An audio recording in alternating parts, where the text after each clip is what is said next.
जैसे जो बच्चे अभी स्टार्टिंग कर रहे हैं अपने करियर की, उनको 1-2 साल जॉब करनी चाहिए, एक्सपीरियंस लेना चाहिए और उसके बाद स्टार्टअप वगैरह कुछ ऐसे आइडिया लेके आने चाहिए जिससे कि वो ब्रिलियंट स्टार्टअप स्टार्ट कर सकें। नौकरी, फैमिली बिजनेस या स्टार्टअप? देखो, पूरा जो हम लोग बिजनेस या किसी की भी बात करते हैं, हर चीज़ की कॉम्बिनेशन है। देखो, सारे बिजनेस भी नहीं कर सकते, सारे स्टार्टअप्स भी नहीं चला सकते, क्योंकि एम्प्लॉय भी तो चाहिए। सब स्टार्टअप और बिजनेस वाले हो जाएंगे तो उसके बिना नौकरी वाला, तो इसलिए हर एक की अपनी अपनी इंपॉर्टेंस है। लोग क्या करते हैं कि जिस तरह आपने कोई भी काम शुरू किया, अगर उसमें फेलियर हो गई तो आप सोचते हैं अरे यार ये तो मेरे बस का नहीं है, आप छोड़ देते हो। लेकिन क्या करना चाहिए, उसको आपको देखना चाहिए भी कहाँ पे फेलियर है, फिर उसको अपडेट करके फिर से वो काम करना चाहिए। बिजनेस, सैलरी या स्टार्टअप? हमारे को आजीविका कमाने के लिए यही तीन शब्द सुनाई देते हैं कि या मैं कोई बिजनेस कर लूं, या मैं कोई नौकरी ज्वाइन कर लूं, या जो हमारे यंग बच्चे हैं जैसे आप एक स्टार्टअप करना चाहते हैं, आपके पास आइडिया है। तो आज हम यही डिस्कस करेंगे कि इन तीनों का क्या क्या महत्व है हमारे जीवन में और हम किसकी तरफ जाना चाहिए। Thank you so much sir हमारे चैनल पर नमस्कार आने जी। के लिए। आज उम्मीद है हमारा डिस्कशन बहुत अच्छा रहेगा और ये पॉडकास्ट एंड तक देखना, ये पॉडकास्ट बहुत ही जबरदस्त होने वाला है और आपके लिए बहुत इन्फॉर्मेटिव होने वाला है। हमारे साथ हैं अशोक डबराल जी जो फाइनेंस वर्ल्ड से हैं, मिस्टर योगेश मिंडा जी जो नमस्कार जी। बिजनेस बैकग्राउंड से हैं, जिनको 40 साल का बिजनेस का बहुत तजुर्बा है, बहुत छोटी उम्र से बिजनेस में आ गए थे, बिजनेस कम्युनिटी को बिलोंग करते हैं। अरुण डबराल जी जो फाउंडर भी हैं और फाइनेंस वर्ल्ड में पिछले 25 साल से जुड़े हैं। Thank you sir. Thank you sir, welcome sir. Ashok ji, आज हम एक कॉमन प्लेटफॉर्म पे बात करते हैं। हाँ जी। आपका क्या मानना है इस पे कि मुझे बच्चे जो मेरे से पूछते हैं कि मुझे बिजनेस शुरू करना चाहिए जो फैमिली बिजनेस है, या नौकरी करनी चाहिए, जैसे मैं अपने बेटे को कहता हूँ बेटा नौकरी कर ले क्योंकि हम सर्विस प्रोवाइडर हैं, और या स्टार्टअप जैसे मेरा बेटा अगर आइडिया लाता है नीरज जी, अगर देखें तो जैसे जो बच्चे अभी स्टार्टिंग कर रहे हैं अपने करियर की, उनको 1-2 साल जॉब करनी चाहिए, एक्सपीरियंस लेना चाहिए और उसके बाद स्टार्टअप वगैरह कुछ ऐसे आइडिया लेके आने चाहिए जिससे कि वो ब्रिलियंट स्टार्टअप स्टार्ट कर सकें। और देखा भी गया है कि कई एग्जाम्पल भी हैं कि जिसमें कि जो यंग एंटरप्रेन्योर थे, उन्होंने काफ़ी अच्छे स्केल पे उस स्टार्टअप को ले गए। उसमें कई हैं, जैसे जायोज है, ये एक और अभी लेटेस्ट में हम भी उसको फॉलो करते हैं, सौरभ बोथरा करके हैं। योगा को किस तरह से सरल तरीके से एक एक जन तक पहुंचाने का उन्होंने काम किया है। और अगर आप देखें तो उनके साथ 6 से 8 लाख लोग डेली योगा करते हैं। अच्छा। जी। तो वो एक बहुत अच्छा स्टार्टअप है जो कि बहुत अच्छा स्केल अप किया उन्होंने उसको। तो इस तरह के कई आइडिया यंगस्टर लेके आ सकते हैं, लेकिन हाँ, ये ज़रूर है कि पहले उनको एक्सपीरियंस लेना चाहिए और उसके बाद आइडिया को इम्प्लीमेंट करना चाहिए। आप क्या कहते हैं सर, नौकरी, बिजनेस या नीरज जी, स्टार्टअप? मेरे हिसाब से हम जो है ना, जिस तरह हमारे टाइम में था या जिस जनरेशन से हमारे हैं, उस टाइम पे स्टार्टअप की कोई, माँ बाप का टारगेट यही था बच्चे को पढ़ाना और उसको जॉब में लगाना। आज हम भी ये सोचते हैं, क्योंकि हम अंग्रेजों की दास्ता में रहे, हमारी मेंटलिटी वो होगी कि भाई अब मैं जो है बच्चे को पढ़ा के एक अच्छी पढ़ाई एजुकेशन दे के उसको नौकरी करवानी है। अपना बिजनेस में डालना बहुत कम चाहते थे। टारगेट ये रहता माँ बाप का नौकरी करवाना। लेकिन आजकल गवर्नमेंट भी सपोर्ट कर रही है और हमारी थिंकिंग भी ये, बच्चों की जो नई जनरेशन आ रही है उसको ये बताना चाहिए कि पढ़ो अपना बिजनेस करने के लिए, न कि जॉब करने के लिए। क्योंकि क्या होता है, आदमी 20 साल 25 साल तक जॉब में रहता है, उसके बाद वो कभी भी अपने बिजनेस में आ नहीं सकता, क्योंकि जब तक उसकी जॉब छूटेगी नहीं, जब तक वो बिजनेस में आएगा नहीं। वो रिस्क टेकिंग एपेटाइट खत्म हो जाता है हाँ। नौकरी वाले का। तो मेरा तो मानना यही है कि बच्चों को यही एजुकेशन देनी चाहिए कि अपना बिजनेस स्टार्ट करें, ताकि 4-5 साल में जब तक वो ग्रो होंगे, जब तक एक बड़ी कंपनी खड़ी कर सकते हैं। जैसे मेरे बेटे ने अभी एजुकेशन की, ग्रेजुएशन अभी हुई है उसकी कंप्लीट, तो पहले उसको जॉब करवाई 1 साल, केयर कंपनी में गया वो, उसके बाद बोला नहीं पापा मेरे को अपना बिजनेस करना है। तो मैंने उसको सपोर्ट किया, भाई ठीक है तू एक काम कर, अपना बिजनेस कर। अभी वो 4 वेबसाइट बना चुका, वेब डेवलपमेंट और साइबर सिक्योरिटी का काम कर रहा है, तो बढ़िया है। और जिससे जब तक वो जॉब में आके 5 साल सीखता, इतने दिन में तो अपना एक वजूद बना चुका होगा वो। आपने एक स्टार्टअप शुरू करा है? बिल्कुल बिल्कुल। क्या नाम है उसका? बाइट पैच करके है, बाइट पैच डॉट टेक करके उसकी वेबसाइट है, और उसका काम है वेब डेवलपमेंट और साइबर सिक्योरिटी। अरुण जी, आपका इसके बारे में क्या कहना है? नौकरी, फैमिली बिजनेस या स्टार्टअप? देखो, पूरा जो हम लोग बिजनेस या किसी की भी बात करते हैं, हर चीज़ की कॉम्बिनेशन से। देखो, सारे बिजनेस भी नहीं कर सकते, सारे स्टार्टअप्स भी नहीं चला सकते, क्योंकि एम्प्लॉय भी तो चाहिए। सब स्टार्टअप और बिजनेस वाले हो जाएंगे तो उसके बिना नौकरी वाला, तो इसलिए हर एक की अपनी अपनी इंपॉर्टेंस है। बट जो मेरा मानना है कि हम 150 करोड़ से ऊपर पहुंच चुके हैं, और हमारी जनरेशन करीबन 30 to 35% शायद हमारी यंग जनरेशन से। तो कुछ लोगों को श्योरली स्टार्टअप्स में आना चाहिए। बट स्टार्टअप्स में अभी तक जो कुछ टाइम से स्टार्टअप जो चल रहे थे, उसमें से फेलियर रेशियो बहुत ज़्यादा है। फेलियर रेशियो इसलिए है कि लोग एग्जीक्यूशन पे काम ही नहीं कर पाते। एक आइडिया आया, आइडिया समझ में आ गया, अब उस आइडिया को इम्प्लीमेंट भी कर लेते हैं, लेकिन उसको एग्जीक्यूट कैसे करना है, उसकी टोटल चीज़ों को कैसे चलाना, ये उनको नहीं आता।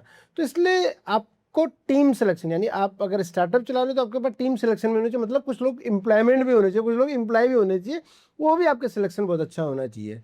तो मेरा मानना ये है कि ये कम्बिनेशन है जिनको अच्छा। मैं इंडिया में ये मान के चलता हूँ कि हम लोगों को टेक्नोलॉजी पे बहुत काम करना चाहिए, क्योंकि हम लोग बहुत सारे समाज की बहुत सारी प्रॉब्लम्स पे तो हम काम कर रहे हैं कि भाई डिलीवरी की प्रॉब्लम्स को हमने रिजॉल्व कर दिया, या हम रात को हमें कोई चीज़ चाहिए वो हमने प्रॉब्लम रिजॉल्व कर दी, ट्रांसपोर्टेशन की समस्या को हमने इजी कर दिया, हर एक के रीच में कर दिया। तो ये हमने रोज़मर्रा के जीवन को तो ठीक कर दिया, लेकिन हम टेक्नोलॉजी में कहाँ काम कर पा रहे हैं। तो स्टार्टअप में मेरा जो मानना है, हमें टेक्नोलॉजी सेक्टर में कुछ नए इनोवेशन लाने चाहिए, और स्टार्टअप्स को इस पर फोकस करना चाहिए कि हम टेक्नोलॉजी में क्या काम कर सकते हैं। जैसे स्पेस टेक्नोलॉजी इन फ्यूचरिस्टिक में बहुत ज़्यादा है। अभी क्लाउड कंप्यूटिंग है, या हाँ ड्रोन है, या एआई है, ये बहुत सारी है। ड्रोन में बड़े सारे स्टार्टअप्स पीछे स्टार्ट हुए हैं, लेकिन क्या होता है हमारे यहाँ ना, कई बार भेड़ चाल की प्रॉब्लम्स हैं स्टार्टअप्स में। तो भेड़ चाल में क्या होता है, सब ड्रोन में आ गए। अब सबने एक चीज़ तो कर ली, लेकिन उनके पास भी फिर एग्जीक्यूशन नहीं है। कि जैसे हम बात करते हैं एग्रीकल्चर ड्रोन की, क्यों एग्रीकल्चर के ड्रोन कई कंपनियाँ इस्टेब्लिश हुई। अब उनके पास एग्जीक्यूशन क्या है कि जिन लोगों ने यूज़ करना है ड्रोन, उनके पास प्रॉपर एजुकेशन ही नहीं है, सीख ही नहीं पा रहे, तो उनको एजुकेट नहीं कर पा रहे। तो हमारे पास वहाँ पायलट्स की कमी आ रही है। तो अगर हम कोई चीज़ कर रहे हैं तो हमारे पास उसका एग्जीक्यूशन का आज से 10, 15, 20, 25 साल का प्लान होना चाहिए। और ये भी चीज़ होनी चाहिए कि हम जो चीज़ कर रहे हैं वो कुछ टाइम बाद वो पूरा कंप्लीटली शिफ्ट तो नहीं हो जाएगी चीज़ें, क्यों ख़त्म हो जाए फिर। तो आपको उन चीज़ों को भी मद्देनजर रखते हुए आगे काम करना चाहिए स्टार्टअप्स को, जो मेरा मानना है। बाकी जॉब और स्टार्टअप दोनों अलग अलग हैं, और कुछ लोगों को जॉब सूट करती है, कुछ लोगों को स्टार्टअप सूट करता है, कुछ लोगों को एग्जिस्टिंग बिजनेस, ट्रेडिशनल बिजनेस में जाना सूट करता है। वो डिपेंड करता है आप क्या काम करते हैं। अभी Startup एक लेटेस्ट इंसिडेंट हुआ है, जो ईरान और यूएस की लड़ाई हुई है, उसमें मैक्सिमम जो लड़ाई हुई है, एक भी सैनिक नहीं आया, ड्रोन से लड़ाई लड़ेगी। इसका मतलब ड्रोन का फ्यूचर अच्छा है। जितने भी वर्ल्ड वाइड कोर्सेज हैं ड्रोन से रिलेटेड, उनकी डिमांड बढ़ गई है और सप्लाई कम हो गई है, कोर्स महंगे हो गए। तो ड्रोन को उन्होंने कितना इफेक्टिवली यूज़ किया, और वो कंट्रीज हमारे से हमेशा हमने सुनने को आता है कि यार वो कंट्री हमारे से 25 साल आ गया है। एक्चुअली वो आगे नहीं है। हमारे यहाँ पर अगर कोई बच्चा मेरे लिए लेकर आता है कोई कॉन्सेप्ट या कोई आइडिया लाता है, तो हमारे यहाँ पे जो सिस्टम है कि थप्पड़ मारा भाग जा कि भाई तू नहीं कर सकता, हम उसको इंस्पायर नहीं करते। जैसे अरुण जी ने अभी एक नया वेंचर शुरू किया है, विमित्रा राइज। उसमें ये जितने नए बच्चे हैं, हम क्यों ऐसा कर रहे हैं कि हम विदेशों की जो स्टार्टअप है उनको अपने यहाँ वेलकम कर रहे हैं। मान लेते हैं ऊबर का एग्जांपल ले लो, वो भी कहीं विदेश से आया, हमारे यहाँ पे जब इंडियन स्टार्टअप आया तब जाकर लोगों ने देखा कि यार ये बाहर से। ऐसे हजारों एग्जाम्पल हैं कि जो बाहर से आइडियाज आए और यहाँ पर आकर हम उनको एक तरह से सपोर्ट कर रहे हैं। तो आपका क्या कहना है कि जैसे एआई एक डर है, एआई डर नहीं है, उसको हमें, जितने बच्चे ये देख रहे हैं वीडियो, उन बच्चों को एआई को ना एक सपोर्ट और अपना टूल मानना चाहिए। जब गूगल भी आया था तो लोग डर गए थे, या कंप्यूटर आया था, हम मैनुअल फाइनेंस के टाइम के लोग हैं, जब मैनुअली फॉर्म सबमिट होते थे, और जब कंप्यूटर आया तो लगा सारी टैक्सेशन की और अकाउंट्स की जॉब खत्म हो जाएगी, कंप्यूटर 10 लोगों का काम कर लेगा। लेकिन ऐसा नहीं हुआ, हमें हेल्प हुई और हम और एफिशिएंट हो गए। ऐसे ही एआई से हम डरे ना, कोई जॉब नहीं जाएगी, उसको एफिशिएंटली यूज करें, क्योंकि जो एआई नहीं सीखेगा वो ऑब्वियसली मार्केट से बाहर हो। तो आप यंग जनरेशन जो इससे डर रही है कि हम ये कोर्स ना करें, हमें बहुत लोग अप्रोच कर रहे हैं कि यार ये वाली लाइन, तो कल मुझे किसी ने बताया कि सीए की लाइन ही खत्म हो जाएगी क्योंकि एआई से रिटर्न फाइल हो जाएगी। ऐसा नहीं है, वो हेल्प करेगा क्योंकि हम उसको एफिशिएंटली यूज नहीं करें। हमें ट्रेनिंग करनी चाहिए।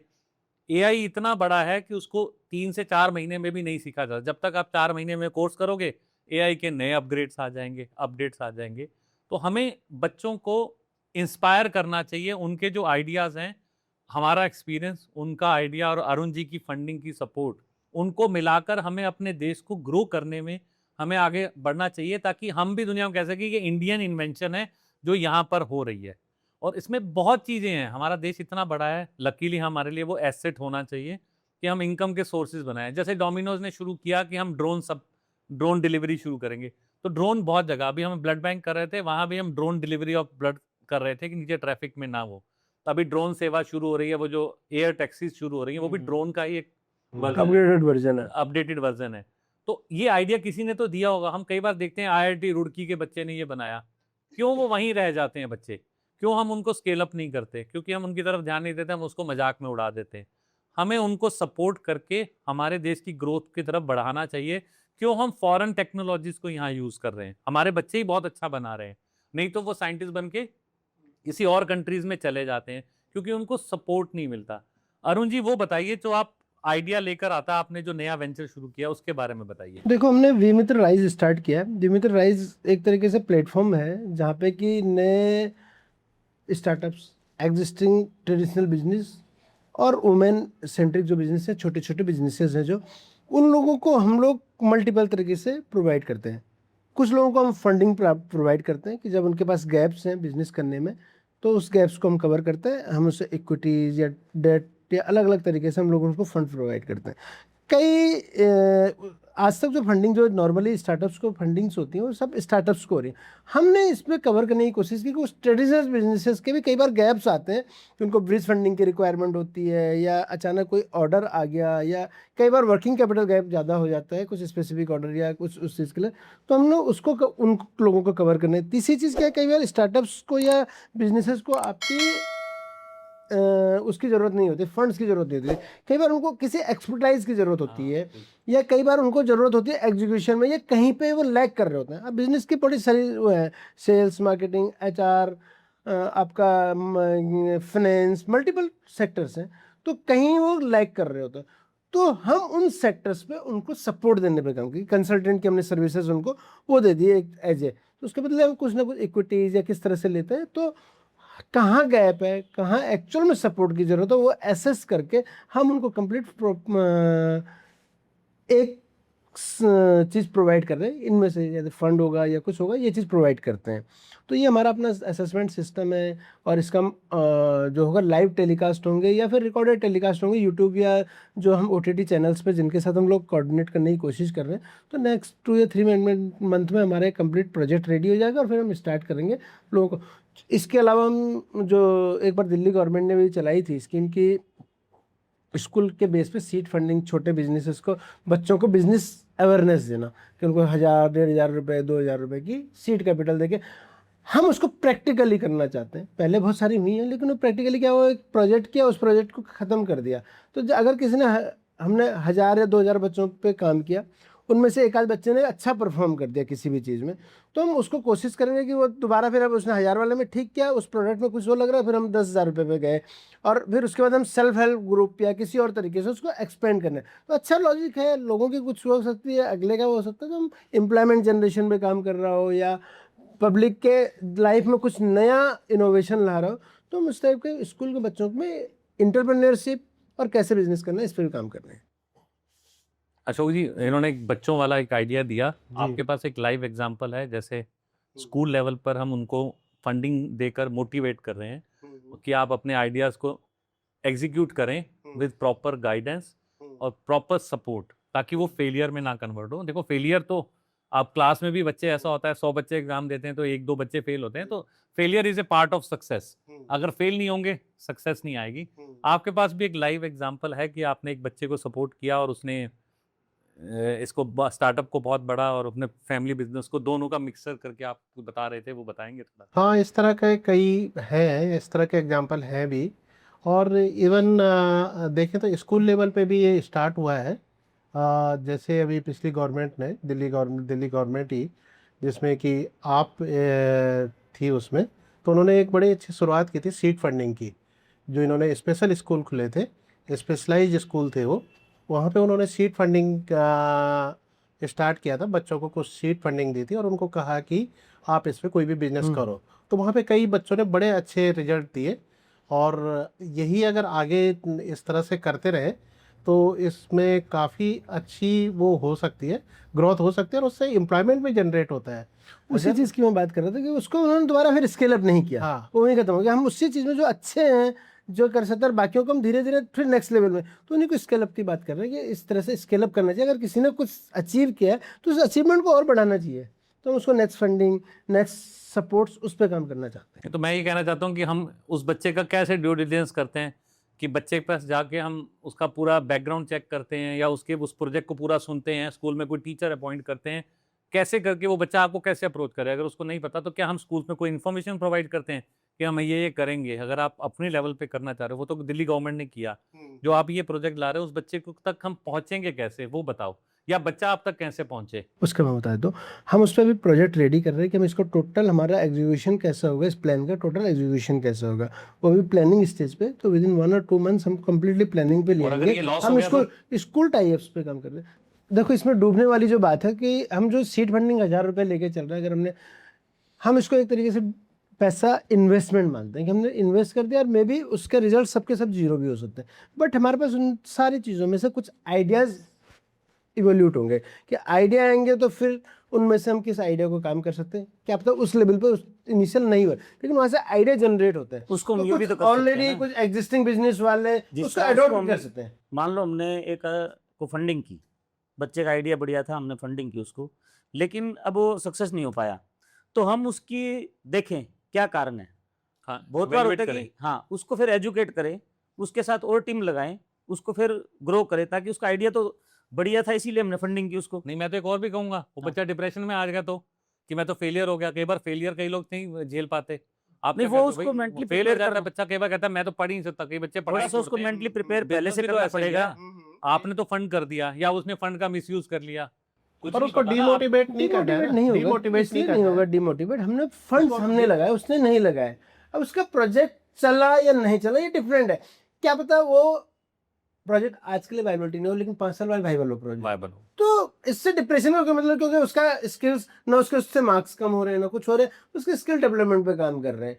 अगर कहीं ऐसा होगा तो हम साइकोलॉजी वगैरह, कोई ना कोई हमारा स्टार्टअप है ऐसा भी होगा जो एक चीज साइकोलॉजी और पे भी काम है, कर रहा होगा। एक चीज और भी है। अब जैसे हमने एआई की बात कर रहे थे हम, तो यहाँ पे एआई का सपोर्ट भी ले सकता है वो।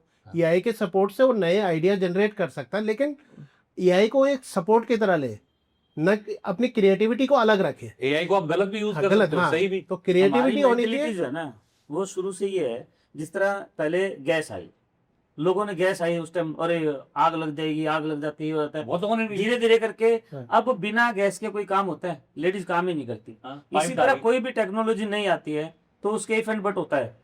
ऐसी स्टार्टअप तो है। आजकल फेलियर होने के चांसेस कम है उनके। और बच्चे री- डरते हैं। घर हाँ। पर क्या होता है कि हमारे फैमिली में एटमॉस्फेयर है, हम- लोग बच्चे घर पर जाकर बोलने नहीं जाते, पापा मुझे आइडिया आता लेकिन है। पहले दिन हमें स्टार्ट करने से पहले लोगों को फेलियर और इसकी समझाना, समझ इसका भी आनी एजुकेट करना पड़ेगा कि कोई भी चीज करना ना होना फेलियर नहीं है, ये एक्सपीरियंस है। तो इसका मतलब ये भी हमें गाइडलाइन, ये भी है कि स्टार्टअप का ही पार्ट है। जब उनको तक आप काउंसलिंग कुछ करोगे जरूरी एजुकेट है। करना उनको। काउंसलिंग करनी जरूरी है। इसका मतलब कि उनकी काउंसलिंग कीजिए, बेटा फेलियर से नहीं डरना। आइंस्टाइन ने भी 10,000 बार जाकर वो किया था, तो जाकर बल्ब का आविष्कार किया था। फेलियर की तो बात ही क्यों करनी है? हाँ, मैं क्यों इसका करनी? एक- बात ही क्यों? फेलियर, हम तो सक्सेस की बात करते हैं ना। इसका सबसे बड़ा एग्जांपल जो है ना, बच्चों के लिए, एक बर्ड होता है जो पेड़ पे अपने बच्चे को अंडे देता है। बच्चा वहां पे पैदा होता है, उसके बाद कुछ ग्रो होने के बाद जब उड़ने के काबिल हो जाता है, तो उसकी माँ उसको नीचे धक्का दे देती है। तो नीचे गिरते हो काफी पत्थरों से टकराता है और टकराता है, लास्ट में वो क्या करता है, जिंदा बच जाता है और वहां से वो ग्रो करना शुरू करता है। जो जिंदा बचता है, जो जिंदा बचता है। तो जो कमजोर है या जो आपका आइडिया बढ़िया नहीं है, उसमें तो फेलियर होना ही होना है। तो अरुण जी, इसमें काउंसलिंग भी जरूरी नहीं है? बच्चे को फेलियर भी बताया जाए। हम तो कहीं हमारे पहले दिन से education बोले भाई system हमने में- कोई चीज करी, इसमें ये भी हो सकता है कि ये प्रोडक्ट चले ना। हाँ, अरे क्या अपने फ्यूचर से प्रोडक्ट हो या ये ओल्ड वो हो चुका हो, तो कोई बात नहीं, हम इस आइडिया में कुछ और इम्प्लीमेंट करते हैं, इसमें क्या चीज चेंजेस कर सकते हैं, क्या अपग्रेडेशन कर सकते हैं, उन पर बात करेंगे, काम करेंगे। इसमें बड़ों का भी सपोर्ट होना चाहिए। वो होना वहाँ पे चाहिए, गाइडलाइंस, उनको समझना चाहिए। वहाँ पे वो ये गाइड नहीं करें। कहना चाहिए कि टैगलाइन लगा दी, तू तो नालायक है, तेरे तो 4 जगह फेल हो चुके हैं, ऐसी तो वहाँ पे tagline कहीं नहीं ना कहीं बैरियर आते हैं, तो बैरियर को संभालने के लिए बड़े तो हैं ही। लोग क्या करते हैं कि जिस तरह आपने कोई भी काम शुरू किया, अगर उसमें फेलियर हो गई तो आप सोचते हो अरे यार ये तो मेरे बस का नहीं, आप छोड़ देते हो। लेकिन क्या करना चाहिए, उसको आपको देखना चाहिए भाई कहाँ पे फेलियर है, फिर उसको अपडेट करके फिर से वो काम करना चाहिए, क्योंकि आपके अंदर स्किल डेवलप होगी। उसके बाद फिर और डेवलप होगी, हो सकता है आप सक्सेस हो गए, या नहीं हुए तो एक बार फिर से आप ट्राई करो उसको, फिर से आप में क्या कमियां थी, क्या दिक्कत रही, कहाँ पे प्रॉब्लम रही, उसको आप शॉर्ट आउट करके फिर से उस काम को जब आप करोगे तो आपकी स्किल हाई लेवल पर पहुंच गई होगी। एक कोट है, जी। आइंस्टाइन से किसी ने पूछा कि आप 9,999 बार फेल हुए, 10,000 टाइम आज जो आपने किया तो आपने बल्ब का आविष्कार किया, तो आप फ्रस्ट्रेट नहीं हुए? एडिशन नहीं किया था। एडिशन ने किया, तो उसने ये बताया कि मुझे ये पता लग गया कि 9,999 बार ट्राई करने के बाद इससे बल्ब नहीं बन सकता। नहीं बन सकता। 10,000 टाइम जो किया वो था। हम्म। तो ऐसे ही उस बच्चे को पता लग गया कि ये गलतियों से मैं सीखूं तो हम ये काम सक्सेसफुली कैसे कर सकते हैं। गलती नहीं, एक्सपीरियंस बोलते हैं उसको। एक्सपीरियंस। हाँ आज आज इसमें है ना, करत करत अभ्यास के जड़मति हो सुजान, आवत जावत रसरी के सिर पर पट निशान। तो ये एग्जाम्पल बहुत पुराना है, जो कहावत है पुरानी, उसी के ऊपर बेस्ड आपको कोशिश करते रहना चाहिए, सक्सेस तो मिलेगी मिलेगी। आजकल टेक्नोलॉजी का बहुत बड़ा सपोर्ट है, तो फेलियर के चांसेस बहुत कम हो जाते हैं। पहले की बात अलग थी, आज तो फेलियर के चांसेस कम है, क्योंकि रिसोर्स इतना है, नॉलेज का रिसोर्स बहुत ज़्यादा है, और गाइड करने के लिए भी है। तो पॉजिटिव माइंडसेट के साथ उसको आगे बढ़ाना। देखो, अगर कोई आइडिया है तो आइडिया चलेगा, उसके अंदर क्या होता है, कई बार हम उस आइडिया पे काम कर रहे हैं, वो बहुत डिपेंड करता है हमारा इंटेंट क्या है उसके अंदर। कई बार स्टार्टअप्स का इंटेंट ये होता है कि जी वो मेरे को ना सीड कैपिटल या वेंचर कैपिटल, या मेरा स्टार्टअप में लोग पैसा लगा देंगे, उसका मैं यूज़ अपने कैपिटल वो करके और फिर मैं अपने मजे करूँगा। तो ये कई बार इंटेंट भी वो करता है। अगर आप कोई काम कर रहे हो, आपका इंटेंशन क्या है, आपका विजन क्या है, और उसको कैसे कर रहे हो। आपका विजन है कि भाई मेरे को यहाँ पहुँचना है, अब मेरे यहाँ पहुँचने के रास्ते आप बोल सकते हो कि भाई इस रास्ते में जाके यहाँ मेरे को प्रॉब्लम है, लेकिन नहीं, अगर यहाँ प्रॉब्लम होगी तो बी वाले रास्ते से कर लूँगा, सी वाले। तो ये आपके पास होना चाहिए, लेकिन आपको क्लियरिटी नहीं चाहिए मेरे को पहुँचना का। तो अगर आपके पास ये क्लियरिटी पहुँचने का, तो आप कहीं ना कहीं से कैसे न कैसे करके पहुँच जाओगे। कहीं पे तुम्हें प्रॉब्लम्स भी आएंगी और एक्सपीरियंस होंगे, तो कुछ नई चीज़ें सीख के कर लोगे। तो जो फंडिंग आपको मिली स्टार्टअप के लिए या आपको सपोर्ट सीड फंडिंग की गई, तो हमें फोकस रहना थी कि वो पैसा वहीं यूज हो।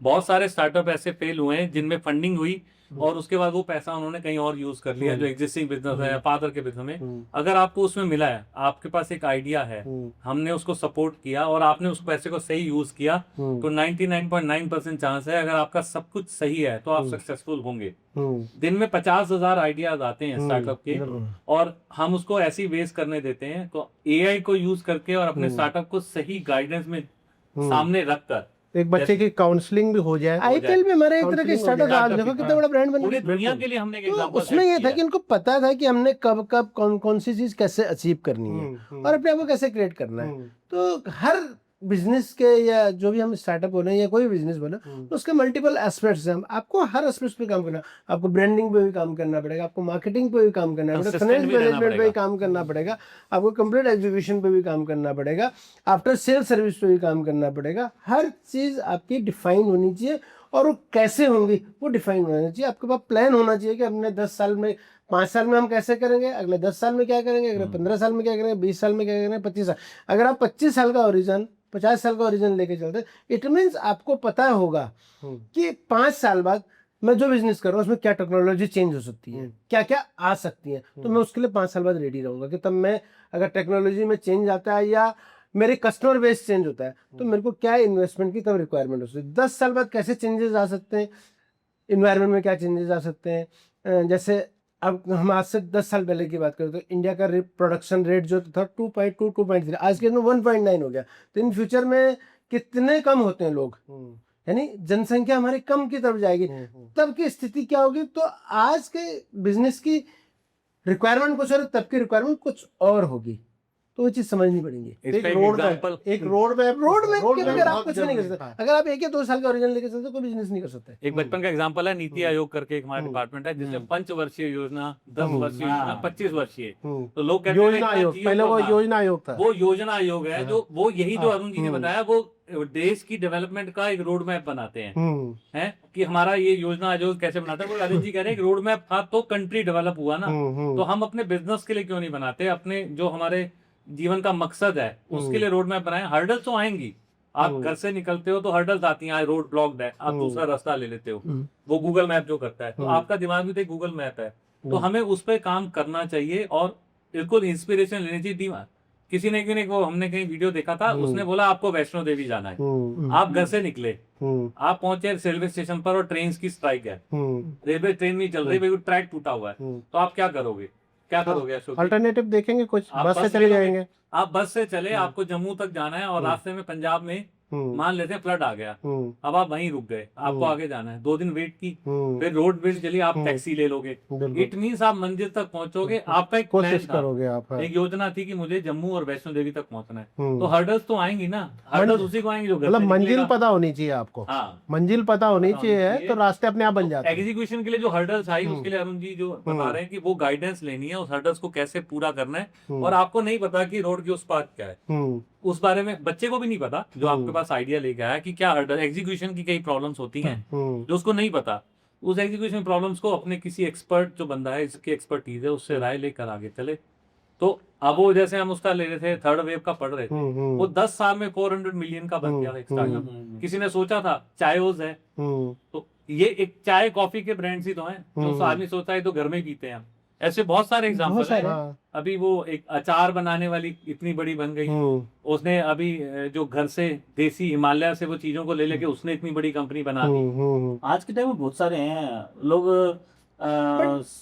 मैं आपको बीच में टोक रहा हूँ। मेरा मानना ये बहुत सारे, मैं इनको ना स्टार्टअप्स नहीं मानता, ये ट्रेडिशनल बिजनेस ही मानता हूँ। इनको लोगों ने स्टार्टअप से कि नंबर ऑफ, इन्होंने थोड़ा सा आइडिया चेंज किया, लेकिन मेरा अभी भी मानना है हम लोग एक चीज़ में पीछे है कि हम टेक्नोलॉजी R&D में बहुत पीछे, हमें इस टाइप के नए बिजनेसेस को लाना चाहिए। क्लाउड उसी में क्लाउड भी है, अब क्लाउड में कुछ टाइम तक आप देखो तो वो हो गया, लेकिन आपको नई चीज, नई टेक्नोलॉजी में हम कैसे नई चीजें बना सकते हैं। हम बेसिकली इंडिया में डिफेंस टेक्नोलॉजी में क्या काम कर सकते हैं, डिफेंस होगा, अब हम काफ़ी चीज़ें कर भी रहे हैं, स्पेस टेक्नोलॉजीज हैं, हम लोग आगे इन फ्यूचरिस्टिक में क्या क्या व्हीकल्स में किस तरह से अपनी, अभी भी देखो, अभी एक स्टार्टअप वहाँ का IIT कानपुर से शायद उन्होंने स्टार्ट किया, और जयपुर बेस्ड ही कुछ हीलियम करके उन्होंने AC बनाया, तो फर्स्ट टाइम इंडिया में किसी ने टेक्नोलॉजी डेवलप करके कंप्रेशर बनाया, तो बहुत अच्छे रेट पे ACs दे रहे हैं, उन्होंने नई टेक्नोलॉजी डेवलप। तो इस तरह के इनोवेशंस होने चाहिए कि हम लोग टेक्नोलॉजी बाहर से न खरीदें, अपनी टेक्नोलॉजी डेवलप करें। और हम मैक्सिमम चीज़ें देख रहे हैं कि हम टेक्नोलॉजी, अब हम चिप्स बनाने लग गए, तो पहले हम सारी चिप्स हम बाहर से इंपोर्ट करें। तो ये चीज़ें होनी चाहिए जिससे कि नए रिवोल्यूशंस के हमारे अपने पेटेंट्स हों। आज के डेट में स्वीडन में देखो हर आदमी खुश है, क्योंकि वहाँ मैक्सिमम लोगों के पास पेटेंट्स है, हर आदमी के पास पेटेंट है, वर्ल्ड के मोस्ट ऑफ द पेटेंट उनके पास। हम भी डेवलप कर रहे हैं, लेकिन हमें पेटेंट्स में इस तरह के नए डेवलपमेंट्स में बहुत काम करना चाहिए, एक्चुअली नई जनरेशन को इस पे काम करना चाहिए। किसी और कंट्री में जाकर काम करते हैं और उनके लिए पेटेंट्स का काम करते हैं, हम अपने देश में उनको सपोर्ट नहीं मिलती। तो गवर्नमेंट का भी इसमें बहुत बड़ा सपोर्ट की जरूरत है। बिल्कुल। अभी मैंने वो देखा, वो मंगल ग्रह पर वो जितना स्टोरेज है वहां करेंगे, अब वो मंगल ग्रह पे जाएंगे, यहाँ नीचे लड़ाई हो गई तो सारा डेटा चला जाएगा, उस डेटा को स्टोर करने के लिए मंगल ग्रह पे जा रहे हैं। वो अलग अलग हमारे जो स्पेस सैटेलाइट्स हैं उनमें डेटा स्टोर करेंगे। तो ये भी एक इन्वेंशन है और इंडिया में ये पॉसिबल है, बहुत अच्छा पॉसिबल। 2-3 चीज़ों में हमारी है जो सरकार की जो है, सरकार एक हमारे यहाँ ईज ऑफ डूइंग बिजनेस में हम थोड़ा सा पीछे चल रहे हैं, तो एक वो ईजी होना चाहिए, सिंगल विंडो सिस्टम में आना चाहिए हमें बहुत जल्दी, ये बहुत जल्दी। प्लस हमें स्कूल लेवल्स में जो स्कूल है वहाँ पे हमें बच्चों को फैब्रिकेट करना स्टार्ट करना चाहिए कि उसका टेस्ट और इंटरेस्ट क्या है। जरूरी नहीं है कि वो BSc तक या मैथ्स पढ़ रहा है, कई बार हमारी उस मैथ्स की प्रैक्टिकलिटी सब बच्चों, यानी 90% बच्चों की उसकी प्रैक्टिकलिटी जरूरत नहीं होती, तो हम ऐसे साइंस में कई चीज़ों की प्रैक्टिकलिटी उनको जरूरत नहीं होती, तो उनका कोर एरिया कहाँ हम उनको डेवलप कर सकते हैं, इन चीज़ों पे वर्क होना चाहिए। साइन थीटा और कॉस थीटा हमने कितने अभी हम बात कर रहे थे कि वो फिजिक्स केमिस्ट्री मैथ्स और इंजीनियरिंग का एक स्टूडेंट था, उसको फिजिक्स केमिस्ट्री बिल्कुल नहीं आती थी, लेकिन इंजीनियरिंग ड्राइंग में मास्टर था वो, बिल्कुल मास्टर, मतलब देखने से, मतलब एक बार किसी ऑब्जेक्ट को देख लेगा किस साइड से क्या व्यू आएगा, टॉप व्यू क्या आएगा, सारे मतलब एक्सीलेंट था उसमें।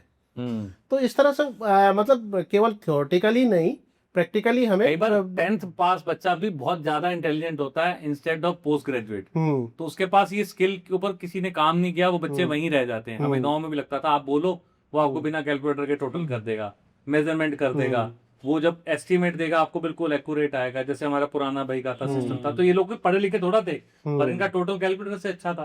तो ऐसी स्किल्स पे हमें काम जैसे हम ये टेक्नोलॉजी में कई एस्पेक्ट्स पे लोग टेक्नोलॉजी पे पर्टिकुलर, टेक्नोलॉजी में मेरा बोलने का मतलब है कि अगर हमारे पास कोई पेड़ है, उन पेड़ों से हम लोग क्या चीज़ जनरेट कर सकते हैं, एनर्जी जनरेट कर सकते हैं, या कुछ हम फैब्रिक ऐसा जनरेट कर सकते हैं, तो इस टाइप की टेक्नोलॉजीज की बात करता है। हमारे कोई खरपतवार परेशान कर रही है लोगों को, तो उस पर हम कैसे काम करते हैं, सरकार को इनको अगर कुछ टाइम वो काम नहीं कर पा रहे तो उनको प्रमोट करना चाहिए। कई जगह गवर्नमेंट कई बार टैक्सेस में वो देती है, कई बार वो देती है, लेकिन कई बार ये समस्या इतनी बड़ी है, उनको दूसरे तरीके से जो ग्रांट्स हैं, ग्रांट्स के तरीके से या कुछ और मोटिवेट करने के तरीके से काम करना चाहिए। हमारे यहाँ जैसे वेस्ट मैनेजमेंट, हम बहुत पुअर है वेस्ट मैनेजमेंट में, वेस्ट मैनेजमेंट एक बहुत बड़ा इशू है, इस पर काम करना चाहिए। तो नए स्टार्टअप इन चीज़ों जो हमारी एक्चुअल समस्याएं हैं और उनको हम नई टेक्नोलॉजी से कैसे वो कर सकते हैं, ये आज की डेट में मेरे हिसाब से सबसे बड़ा टारगेट है और चैलेंज है जिसपे हमें काम करना चाहिए। लेकिन मैक्सिमम स्टार्टअप्स इस पे काम नहीं कर रहे हैं। लेकिन स्कूल लेवल पे जैसे वोकेशनली स्टार्ट करना चाहिए, वोकेशनल कोर्स हो हाँ। तो बेसिकली उनको बेसिक चीजों का को तो एड्रेस कर पाए। तो बेसिक चीजें ऐसा एड्रेस क्यों होगी तो है? उसमें क्रिएटिव आइडिया ऐसा भी क्यों है कि जितने इन्वेंशंस हैं वो आईआईटी वाले करते हैं। है। हाँ, जब हम स्कूल पहले में- वोकेशनल ट्रेनिंग की बात कर रहे हैं, पूसा इंस्टीट्यूट में भी वोकेशनल ट्रेनिंग दी जाती थी स्किल बिल्कुल, के ऊपर। उन बिल्कुल बच्चों के पास भी बहुत आइडियाज होते हैं बिल्कुल हैं, तो उन आइडियाज को भी हमें मोटिवेट करना चाहिए। अगर आईआईटी में हर साल अगर 100 कोई नई इन्वेंशंस होती हैं, हम उनको कितना प्रमोट और मोटिवेट करते हैं, वो वहीं डेड हो जाती हैं, वहाँ एक प्रोजेक्ट बन के रह जाती हैं, जो दुनिया के लेवल पे इसको चेंज कर सकती हैं। बहुत स्टार्टअप्स आईआईटी लेवल के बजाय अगर स्कूल लेवल पे भी इन्वेंशन हाँ, हो ही बिल्कुल। सकते हैं। क्यों नहीं होता? क्योंकि हर एक के लेकिन- दिमाग में कुछ ना कुछ आइडिया आता है, अच्छा आइडिया घर के होता है। बच्चे से लेकर- हर बच्चे में हर एक हर में कुछ बच्चे ना में कुछ- नया हर एक आइडिया अपना, हर एक आदमी में एक एक क्वालिटी होती है, हर एक नई तरीके से सोच सकता है। कोई सामाजिक तरीके से सोचता है, कोई साइंस के Yes. तरीके से, कोई मैथ्स के तरीके से सोचेगा। हर एक का अपना अपना स्किल सेट है, तो स्किल सेट में डेवलपमेंट होनी चाहिए और ये हमें स्कूलों में वो डेवलपमेंट करें, वो हमारा बुक पे नहीं चलना है। एजुकेशन सिस्टम है ना, उसी में प्रॉब्लम है। अभी एक थोड़ी बच्चा मिला, प्रॉब्लम नहीं है, मैंने प्रॉब्लम सुना- कहीं भी नहीं है, इम्प्रूवमेंट की जरूरत है। उसको मैंने पूछा विल कि पावर की क्या जरूरत करते है। हो, बोला मैं जो है ना बीएससी कर रहा हूँ। मैं आगे टारगेट क्या है भाई, बीएससी करके आगे टारगेट क्या है? बोला मैं जो है ना बैंक में जॉब करूंगा। मैं है भाई तू एजुकेशन बीएससी कर रहा है तो बैंक में जॉब करनी तो बीकॉम कर। बोला नहीं, मेरे फादर ने बोला था कि बेस्ट एजुकेशन लेनी है। अरे भाई, उस एजुकेशन इसी का का फायदा क्या एग्जाम्पल 3-4 साल पहले शायद वो उसके सफाई वाले की पोस्ट की आई थी, उसमें पीएचडी वालों ने हाँ, एप्लीकेशन अप्लाई कर रखा अप्लाई कर रखा। तो ये एक ना हमारे माइंडसेट की, जो आपके जॉब और स्टार्टअप की बात है, माइंडसेट है सरकारी नौकरी की, वो हिम्मत नहीं कर सकता ना। हाँ। ये वो उस माइंड सेटअप को आप कभी भी चेंज नहीं कर सकते। चेंज करने के लिए आपको फाउंडेशन से स्टार्ट करना पड़ेगा। जब वो पीएचडी कर चुका तब उसका कि सरकारी नौकरी चाहिए, तब आप उसका माइंडसेट चेंज नहीं कर सकते। तब उसके दिमाग में रहता है मैं तो डॉक्टरेट कर चुका हूँ, मैं बीएससी कर चुका हूँ, मैं कर, तब उसका माइंडसेट चेंज, आपको माइंडसेट यहाँ से डेवलप करना, शुरू से करना शुरू से पड़ेगा। करना जब हम स्कूल में पढ़ते थे तब एक नैतिक शिक्षा करके एक subject। सब्जेक्ट था। आज वो नहीं है। नैतिक शिक्षा की बहुत ज्यादा जरूरत है क्योंकि उससे एक करेक्टर बनता है। वो नैतिक से चली वजह से तो उत्तराखंड हरियाणा का पंगा चल रहा है। अब वो चरित्र निर्माण जो है ना, हाँ, ये बहुत जरूरी है। तो इसको हम दूसरे चरित्र निर्माण देसी इसलिए भाषा जरूरी में है कहें कि हर बच्चे के अंदर एक जुगाड़, जैसे हमारे देश में हाँ। करता है कि कोई भी काम है वो जुगाड़ से हो सकता है। जैसे आपने कई बार वीडियो देखा होगा कि देखो जी इतनी सी जगह पे इतनी बड़ी बिल्डिंग खड़ी कर दी, जुगाड़। उस जुगाड़ को एक हमने मतलब एक स्टैंडर्ड एक तरीके से उसको हमें करके स्टार्टअप की शेप या एक इन्वेंशन की शेप देनी चाहिए, क्योंकि वो जुगाड़ एक इन्वेंशन का ही देसी वर्ड है। जुगाड़ क्या है कि बेटा कोई नई चीज इन्वेंट कर, जो चीज ये इस तरीके से ट्रेडिशनल तरीके से होती है उसको जुगाड़ करके कोई ठीक कर दे। उस जुगाड़ को हमें ना मतलब एक स्टैंडर्डाइजेशन करके दुनिया के सामने लाना चाहिए।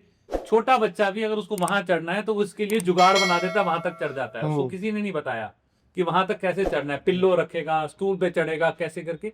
उस जुगाड़ को इन्वेंशन ही कहते हैं। जुगाड़ क्या है, बच्चे के दिमाग में एक इन्वेंशन पल रहा है, उस इन्वेंशन को हमें मोटिवेट करना चाहिए। बच्चे को नहीं तो उसको बताया। ठीक तरीके से कह सके ना, जुगाड़ में नहीं रखना। भाई साहब जुगाड़ जो है ना, ये तो फॉर्मूले ढूंढ रहे हैं। पता है क्या हुआ, एक बार एक अंग्रेज आया, उसने इंडिया में देखा हर एक आदमी बोला जी ये काम जुगाड़ है। कैसे किया? जुगाड़ से। ये काम कैसे किया? बोला जुगाड़ से। वो गया भाई साहब टेंशन में, बोला यार, बोला इंडिया इतना ग्रो कैसे कर रहा है? बोला जी जुगाड़ से। बोला साला जुगाड़ कौन सी मशीनों को लेके आओ। तो वो जुगाड़ तो इंडिया में बहुत है। आपने देखा था, अब वो 32 इंच की साइकिल आती थी जिसको चलाने के लिए वो पैर अंदर डालकर बच्चा चला लेता बीच था। में आपको क्रंची पता है? चलाते थे ना, क्रंची क्रंची चलाते थे। क्रंची। उस साइकिल बच्चों को से सीखते चलाने इससे से ज्यादा। बच्चे की हाइट नहीं थी, लेकिन उस साइकिल को एक डंडे से पकड़ता और चलाता था। आपको पता है उसका साइंटिफिकली क्या बेनिफिट था? उस बच्चे की उस साइकिल अच्छा, उसको उतारने के लिए कोई और होता था, वो चढ़ जाता था, हम्म। और चढ़ाने के बाद उसको उतारने के लिए कोई पकड़ना पड़ता था, वरना वो गिर जाता। उस बच्चे की साइंटिफिकली हाइट बढ़ जाती थी, क्योंकि वो जोर लगाता था एक तरह से। उस जिस बंदे ने वो इन्वेंट किया जुगाड़, उसको ये नहीं पता लगा कि उस जुगाड़ से उस बच्चे की हाइट बढ़ सकती है, क्योंकि उस बच्चे को साइकिलिंग करनी आ गई। हमने उसको साइंटिफिक नहीं करा, हम दूसरे तरीके में आगे काम करो बच्चे को स्पोर्ट्स में। वो भी एक स्पोर्ट ही था। जब हम रेड़े से बच्चे को चलाते थे, वो भी एक स्पोर्ट था। हमने बच्चे को इन्वेंशन नहीं दिया। ये सब जुगाड़ हमारे देश में थे। जो पुरानी हमारी साइंस है वो जुगाड़ नहीं थी, वो एक साइंटिफिकली प्रूवन थी, जिसको जुगाड़ दे देकर दुनिया ने इन्वेंशन किया, और हमने उसको रिस्पेक्ट नहीं करी, हमारे जला दिए गए जो भी हमारे रिसर्च। हमने कोई रिसर्च नहीं हमारे किया। देश में रिसर्च है। आप सोचो, ये जंतर मंतर जो बना है, एक्चुअल सही टाइम देता है आपको। आपको कैसे पता लगता है 14 दिन बाद वो हमारा ग्रहण आने वाला है, या वो पूर्णमासी और जो पूर्ण, ये सब साइंस है, ये जुगाड़ नहीं है। इसको सिर्फ एक साइंटिफिक तरीके से देना है। आपको 4 महीने हमारे चौमासा आता है, हैवी खाना नहीं खाना। उनको थोड़ा कैलेंडर थोड़ा था उस समय, उनको पता था ये बरसात का सीजन। तो हमें वो जो जुगाड़ या बच्चों की इन्वेंशन है, छोटे बच्चे से लेकर हमारे दादाजी तक, उन सबके पास आइडियाज हैं, और उनको हमें किसी तरह इन्वेंशन में करके देश के लिए कुछ काम करें। खेती में भी बहुत तरीके से। ऐसा क्या हुआ, मैं 6वीं क्लास में था, तो मैं थोड़ा सा शरारत पढ़ने में ठीक था, शरारती भी था और आलसी भी था। तो भाई टीचर ने काम दे दिया। अब अपने से तो काम तो होता नहीं है, 2-3 दिन में कहीं छुट्टी चला गया, कहीं चला गया, तो मैंने काम नहीं किया। अब पेंडिंग चलता गया, पेंडिंग, और टीचर बोलता है रोज करे साले, अपने को आलस है, हम करें ना। तो मैं 3 महीने तक रोज मुर्गा बना उस क्लास में। मेरे लेकिन मैं क्लास में सबसे टॉप में था उस चीज़ में। वही बोलता तो लिखता नहीं है, पढ़ता ही पढ़ता, तेरे को वही वो आता है। तो कई बार क्या होता है कि हमारे पढ़ाई बहुत अच्छी होती है, लेकिन कई चीज़ें होती है जिन चीज़ों, लेकिन अब उन्होंने मेरे को उसके लिए वो किया, तो मेरे दिमाग में हमेशा रहे कि मैंने उस चीज़ के लिए मार खाई, लेकिन जबकि मेरे को वो सारी चीज़ें आती थी। लेकिन हाँ, उस समय ये जरूरी है कि ऐसे बच्चों की काउंसलिंग की जा सकती है ना, तो लिखना भी तो आना ही चाहिए। तो काउंसलिंग टीचर जब करेगा तब करेगा जब उसको भी खुद काउंसलिंग की जरूरत है। उसको जरूरत है नहीं, काउंसलिंग। आज परिस्थितियां बदल गई है ऐसी ना। प्रॉब्लम का सॉल्यूशन क्या लेना है, उस समय उस तरह की परिस्थितियां थी। उसको ये पता है, इसको पिटाई करनी है, छड़ी से मारना है, इसको निशान मारना, उसको काउंसलिंग नहीं पता कि बच्चे से बात कर सकते हैं। नहीं, वो उसकी ईगो फंस जाती है कि यार मेरा कहना नहीं माना, इस वक्त तो मैं तो कूटूंगा ही। साइकोलॉजी वो साइकोलॉजिकल गेम है बच्चे की, बच्चे की एक साइकोलॉजिकल गेम है। बहुत जगह स्कूलों में बहुत ज्यादा चलता है। प्रिंसिपल को कोई टीचर जाके कुछ नहीं बोल सकता। आज भी तो बच्चे पढ़ रहे हैं, अब हाथ लगा के दिखाओ। अब नहीं, अभी भी हो रहा है। लॉजिकल पे बात ही नहीं करते टीचर। अगर उन्होंने बच्चे को बोला कि ये चीज नहीं होनी चाहिए, लॉजिक तो बता क्यों नहीं होनी चाहिए। और बच्चा कह रहा है कि ये नहीं है। हाँ। हम उससे ले ही नहीं रहे। स्कूल में तो स्ट्रिक्टनेस है। ये सब, मेरे बेटे को ग्रेजुएशन में हिंदी संस्कृत लगा दी गई। मैं संस्कृत का अगेंस्ट नहीं हूँ, लेकिन उसने कभी पढ़ी नहीं, और वो सीए करना चाह रहा है। वो कह रहा है मैं संस्कृत में पापा अगर 1 महीना संस्कृत यूज करूंगा तो मैं सीए, लेकिन बीकॉम वाले नहीं मान रहे कि तुझे संस्कृत ही पढ़नी है।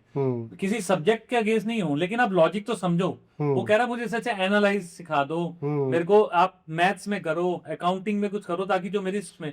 लेकिन वो कह रहे हैं तो बीकॉम में ये हमने कर दिया, संस्कृत को एक स्टैंडर्ड बना देगी। जो पिटाई है वो एक स्टैंडर्ड है, तेरे को मुर्गा बनना है। अरे वो सब पे नहीं होता, कई बार के बच्चे डर कर स्कूल जाना छोड़ देते हैं। अगर अरुण जी ने नहीं छोड़ा तो इसका मतलब ये इनका था कि इन्होंने उसको कैसे। कई बच्चे मुर्गा बनने के और शर्म से कई बार उस चीज को अदरवाइज ले जाते हैं। तो इनकी बाद में तो लोगों को शर्म आने लगी थी, रोज ही मुर्गा बनता, हम तो बन ही नहीं पा रहे। तो इनका ब्रेन क्या था, एक कार्बन प्रिंट था कि कोई चीज को पढ़ लेते थे, उसको याद रह जाता। तो उस टेक्नोलॉजी को अगर वहीं पर उस इन्वेंशन को यूज कर लिया होता तो अरुण जी आज एक साइंटिस्ट, रिसर्च साइंटिस्ट बन सकते थे। पर वो टीचर ने तो सोचा ये नालायक है। वो नालायक नहीं थे, ये अलग से एक प्रतिभा के मालिक थे। उस प्रतिभा को करा नहीं गया। नहीं, अभी भी प्रतिभा चल रही है।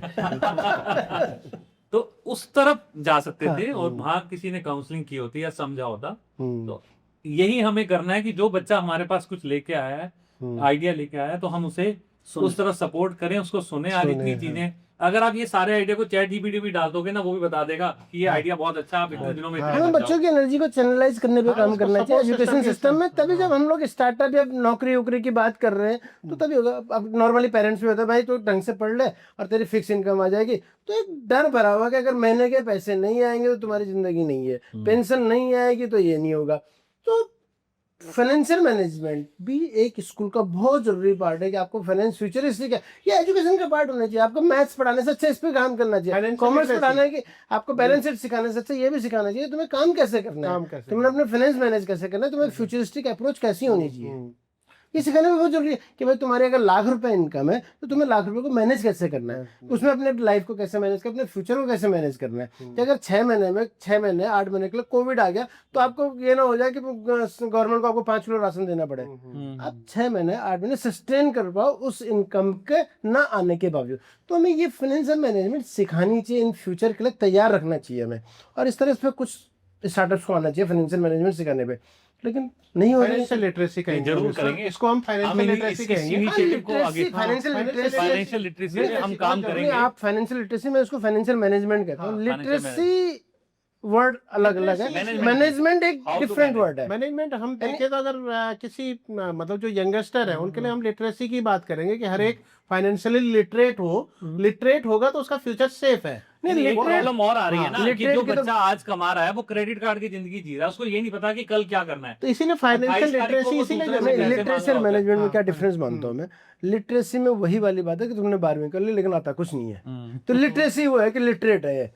मैनेजमेंट ये है कि तुम्हारे पास पैसे आए उसको उसको manage कैसे कैसे कैसे मैनेज करोगे। लिटरेसी में तुम्हें पता है कि ये होता है लेकिन तुम कर नहीं पाते। नहीं नहीं, लिटरेसी में उसको पैसे की वैल्यू पता चलती है। एजुकेट करना। नहीं नहीं, पैसे की वैल्यू पता आप ही चलती की है। बात को हाँ, कह रहे थोड़ी हैं। सी इसी बात को हाँ, इसीलिए बोल रहा हूँ लिटरेसी में इसमें डिफरेंस क्यों आ रहा है। इसलिए आ रहा है लिटरेसी में हम ये बोल देते हैं कि हमने सीख लिया, हमने सिखा दिया, ये सीख लिया, लेकिन उसको इम्प्लीमेंट करना नहीं है। मैनेजमेंट जब आप करते हो तो आप उसको इम्प्लीमेंट करना सीखते नहीं हो। मेरे ख्याल से पहला स्टेप फाइनेंशियल लिटरेसी होना समझाना, चाहिए पढ़ाना। और उसके बाद उसको फाइनेंस को मैनेज कैसे मतलब करना है। दोनों ही पार्ट जब है। तक फाइनेंस आएगा, पहले मैनेजमेंट जब तक सिखाएंगे, फिर जब literacy तक सिखाएंगे। पहले आप उसको फाइनेंस educate ये अपने करोगे। स्कूल में लिटरेसी सिखाएंगे, मैनेजमेंट अशोक सिखाएंगे। जी भी गलत नहीं है, ये कह रहे हैं कि पहले उसको पढ़ाओ हाँ। फिर आपके हिसाब से मैनेज करो। तो ये फर्स्ट है, ये सेकंड है। पहले नहीं पहले फाइनेंस आना तो चाहिए, पहले पैसा आए, फिर फिर ही उसको तो manage एजुकेट करोगे। करो, फिर मैनेज करो, फिर मैनेज करोगे, है ना। हाँ, तो आप कह रहे हो उसको डराना नहीं है कि फ्यूचर आएगा कैसे, और आएगा कैसे जब वो वैल्यू समझेगा, वैल्यूएशन देगा और पैसे की वैल्यू समझेगा, वो काम करेगा। काम करेगा और उसको बचाना भी सीखेगा और उसको इन्वेस्ट करना भी सीखेगा। अगर उसको इन्वेस्ट करना आ गया तो उसको मैनेज भी करेगा। ठीक है जी, प्रूव हो गया आपका। वैसे हमारा लंबा हो गया, हाँ। नेक्स्ट इसमें और करेंगे। अशोक जी आपने बहुत अच्छा बात दी कि फाइनेंशियल लिटरेसी पे काम करना चाहिए। अरुण जी ने बोला फाइनेंशियल मैनेजमेंट पे काम करना चाहिए, आपने बोला स्टार्टअप पे काम करना चाहिए। तो मैं आपकी बातों से एग्री करता हूं। अगर आपका भी कोई सवाल है, आप स्टार्टअप हैं, आपको गाइडेंस चाहिए, आपको फंडिंग की जरूरत है, तो आप कमेंट सेक्शन में हमसे बात कर सकते हैं। हमारा पॉडकास्ट आपको कैसा लगा आप हमें जरूर बताएं, और हमारे चैनल पर नए हैं तो इसको लाइक और सब्सक्राइब करना ना भूलें। ऐसे ही इंटरेस्टिंग पॉडकास्ट में हम आपको आगे भी मिलते रहेंगे। Thank you so much.